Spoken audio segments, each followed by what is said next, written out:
I'm here with Angel, and he's going to be showcasing a code deck, which is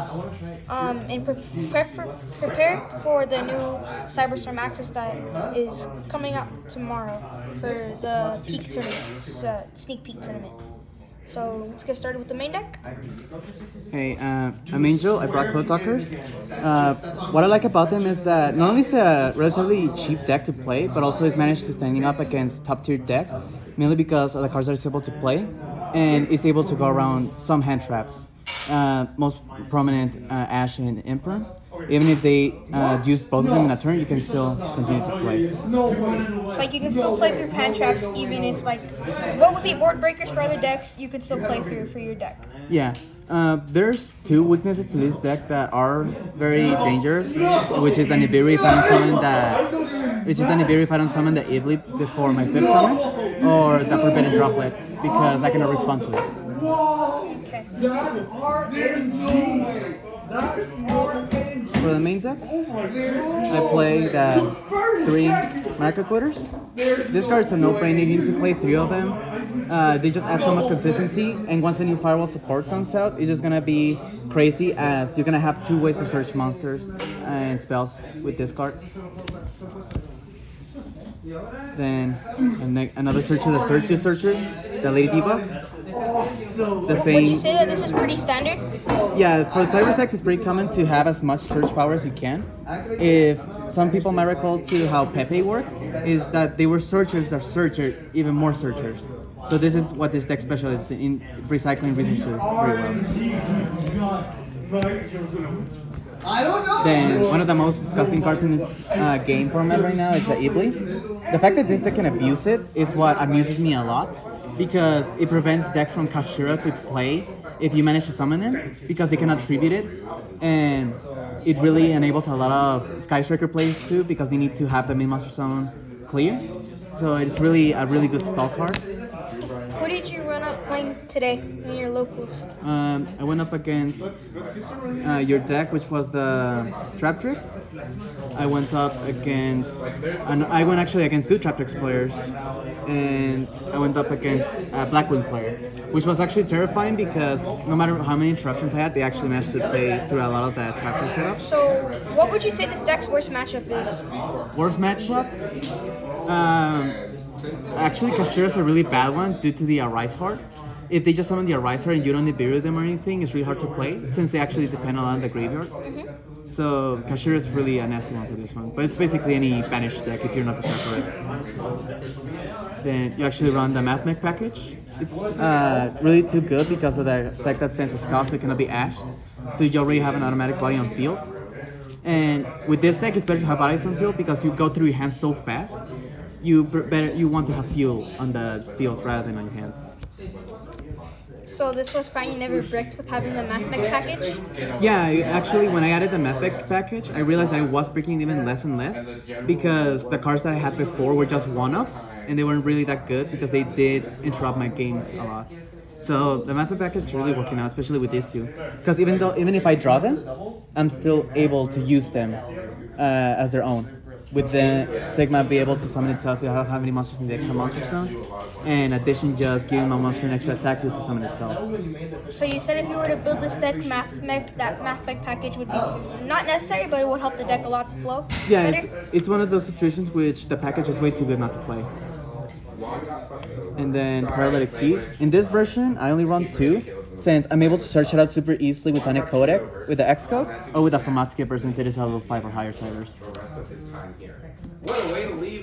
Then some of the one-offs, the Code Exporter, another win target, if I already have the Paralytic Seed, helps recycle monsters from the graveyard. The Code Generator, it's a key essential piece for the combo, since it sends the Dot Skipper directly from the deck. Like a cheating, because he makes access code and Firewall, Dragon Dark Fluid, Neo Tempest immune to card effects, and they're already huge beast picks, so it really makes my opponent struggle a lot. The Format Skipper, the searcher for any level 5 rise cybers, it's also really good for chain blocking. The Dot Skipper, because some people might banish it from the graveyard without realizing that it can summon itself, so it gives me a plus. This deck was very annoying. I had no Link monsters special summon. These 2 zones were locked out because he had a co-linked all the way around here, and then Nightmare Crew released. So I couldn't do anything. I Yeah, had to that's scoop. that's what this deck really makes me feel annoyed sometimes because I wish I didn't have to do that to people, but it's what this deck specializes in. Yeah, it's like Materia Runic. Like, it's mean, but it's the only thing it does. The thing though is that this deck does get interrupted easier than Naturia Runic, so I'd say that this is a little more fair than that. And would you say this is like a fair price deck? Like it's so like kind of cheap, but a little bit expensive to build. Oh yeah, absolutely. The only two expensive cards I'd say that I had to get were the Access Code Talker and Dynamic Corruptor Evilly, but those cards have been going down in price a lot, so I'd say that it's a really budget-friendly player. So if you say you want to build a budget Yu-Gi-Oh deck, that this would be one of your top choices. It would be one I recommend. The only disadvantage I see with this deck is that it's for advanced players, just because the combo, if it's interrupted, you really have to think outside the box. You have to improvise a lot. Then, moving to the spells. The best spell this deck has, which is Sonic Codec. Just being able to search 6 different monsters in one turn is just insane for this card. And also the fact that it's searchable, it's just again another way to search even more searchers. Like I said, what this deck does, searching more searches to link. Yeah, it's basically link climbing. They do a lot of link climb. Then again, just another searcher, the Sand and Mining. If you're running a Cybers deck, you know you have to play this card. It's a no-brainer. Yeah, it's pretty mandatory for any Cybers deck. Yeah, not necessarily mandatory, but it's just too good not to play. Then just another one of the Small World. What are your small world targets? Because I saw this while you were making it, and I was curious on what you're targeting with small world. So the thing with Small World is I added the Small World to desperately look into either a hand trap or my Nightmare Corruptor if I'm not able to search it. Since the Ash and the Ghost Bell both have 0 attack, yeah. I'm able to use Use that that to ability get- for that Ibly. Makes sense. So another searcher for Ibly. Yeah, Ibly or any hand trap. That's why I really like this card, because it's versatile with what it can search. Then it goes into the card that allows me to enable my Ibly lock even more, which is the Sign of Conflict. I mainly use it for the normal summon, but the fact that it allows my code monsters to not be able to be responded to while attacking also really helps a lot. It prevents things like Mirror Force if any replace it. Then the Sanctuary, just to annoy people even more and allow them to destroy the Ibly, as it makes the attack of the monster 0, and monsters with 0 attack cannot destroy each other. Then my personal favorite counter trap card of all time, the Sign of Conflict. It's basically a Call by the Grave on steroids, and the card does not need to be on graveyard, but it also banishes it, and it blocks any effects from the same card to be And activated it's not again. limited. Not only that, but it's also searchable. So even if I already have my other cards, this is a really good card to search if you don't draw it. So again, what you're saying, right? So many searches of the searches. Yeah, and the reason why you would play it mostly at 2 is because you still want to see it at your opening hand because you want to prioritize Codec or Mining You over just don't this. want to see it as much. No, you do want to see it a lot, but this is the way I think about it. 2 is perfect because you don't want to have 3, because you don't want to brick, because you're able to search it no matter what. But also, because if you draw it, again, you want to prioritize Sign and Mining or Codec. So if you don't get it, you just prioritize those 2 cards over this one. Then the one flag I run is the Rival of the Warlords. I was seeing this. Why do you play this card in main, first of all? The main reason is because by itself it kills a lot of decks that depend a lot on multiple types, like Ashera, which runs on some Psychics and Warriors. But the main reason is, again, because of the Ibly. Since the Ibly special summons to my opponents of the field, all they can do is have Cybers on field. So they cannot summon anything that's not a Cybers. So unless it's a mirror match, they really won't have a chance against Ibly unless they have a card that destroys everything on field. Like Darkhold. Oh yeah, but People are starting to put Darkhold in side decks.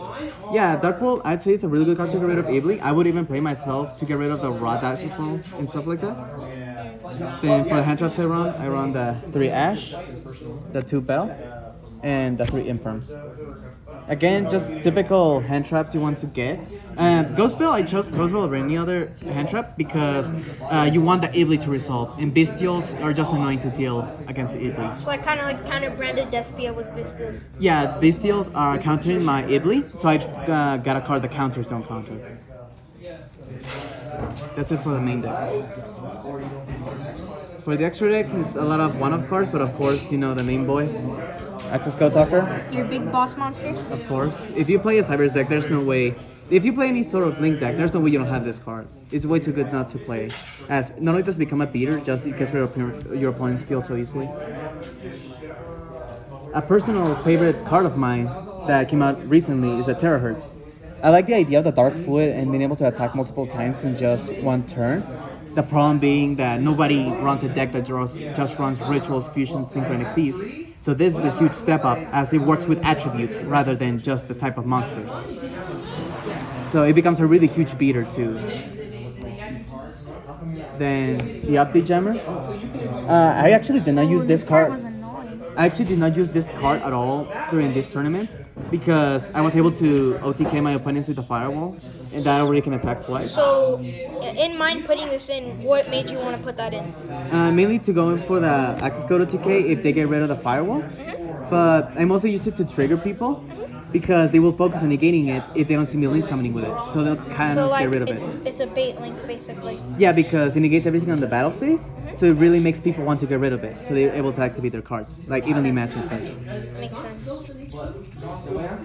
Then the best link for next to access code, the Abramax. I just use Abramax because if I run out of resources with the access code or any other links, I can just go into this, and it's still a really hard monster to beat over.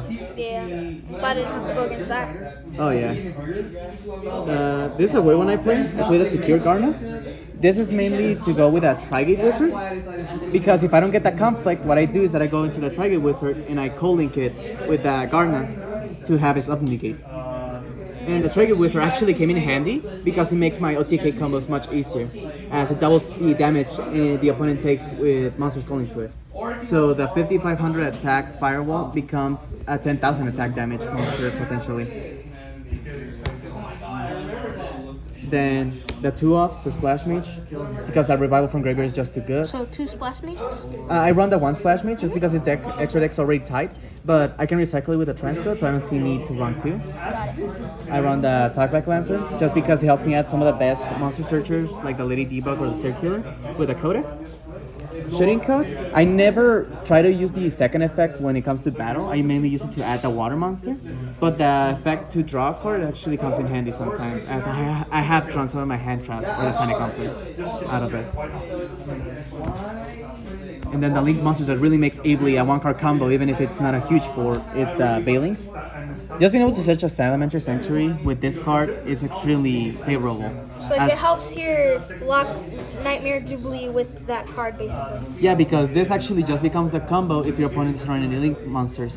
Because all you need is the Ibly, you summon it, you go into the Ibly, go into the Bailings, you chain block with the Ibly to summon her, and at the Salamander Sanctuary, you summon it, and they cannot get rid of it unless they do a Dark Lord or some other shenanigan, or if they run the Link monsters. But again, it's just such a simple combo with the Bailings. The Tapback Lancer. This doesn't serve much use outside of just making the U-Link, but I still find it pretty useful at times when I need to revive in the long play. So I kind of like backup, like going second, maybe getting like Ash or like something that breaks the board, having to revive. Would that be a good option then for you? Yeah, I also try to use it as a imperm bait or any other hand trap, since reviving the transcode is a really powerful move.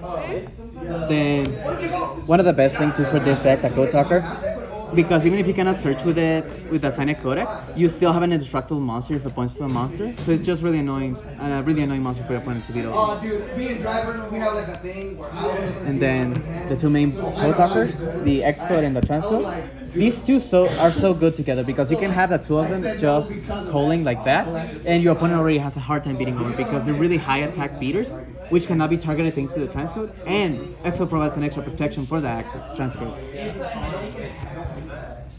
And then my favorite card of all time, the Firewall Dragon. I was so glad this card got unbanned because it enables a combo so much easier.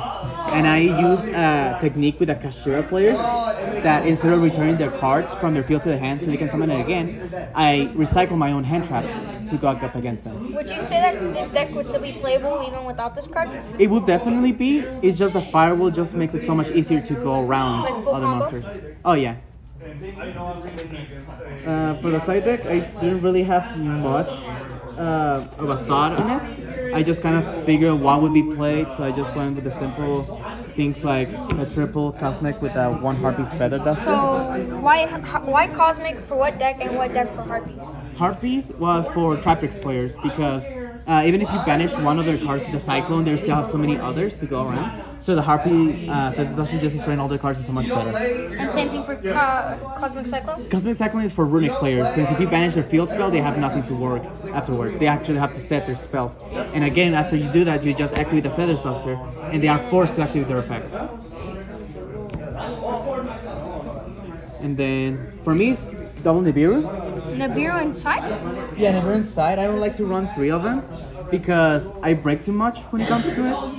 And I prefer to have the evenly over Nibiru, since Kashira players are just focusing on doing the Arise Heart in 4 summons. Arise Heart Pass? Yeah, it's just Arise Heart Pass, and that I cannot do with that. So even though Nibiru is good, I only play 2 of them. Then Triple Book of Eclipse.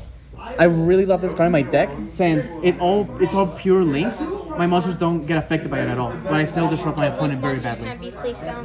Yeah, and even if they can get draw power back at the end phase, that doesn't matter in the end game unless it's a hand trap. But by that point, I already have everything set up to avoid the hand And trap. like you said, your deck can survive going through hand traps. Oh yeah. And the card that everyone says is gonna get banned soon. D-Berry's D-Berry. not gonna get banned. It's not. It's decent. I mean, it's good, but it's not gonna get banned. I personally don't believe it's gonna get banned. I think it could be hit maybe at 2, worst case scenario at 1, but I don't think it's gonna get banned. I don't think they're gonna add any more semi-limited cards though. Yeah, I didn't see it. I didn't play it this tournament, as the players I went up against did not really focus too much on their extra deck summoning. So it's a really good card. I just didn't use it this tournament. What would you use that deck? What would you use that card on for which deck? The best decks to use it against are Sprite, if you use the Xyz, with Akashira too. Blackwings, again, I tried using it against Blackwings since they're all synchro, but I didn't see it. Then last but not least, the best hand trap that evenly matched. You saw me play against you, and it really is super effective against decks that just set up a full board. I have 4 back row and Sarah, and I got evenly matched. Yeah, this just is a really busted card for what it is. And I'm glad that they reprinted it so it's more accessible to all people. Yeah, structure deck. Well, thank you for the deck profile. Leave a comment if you found this helpful.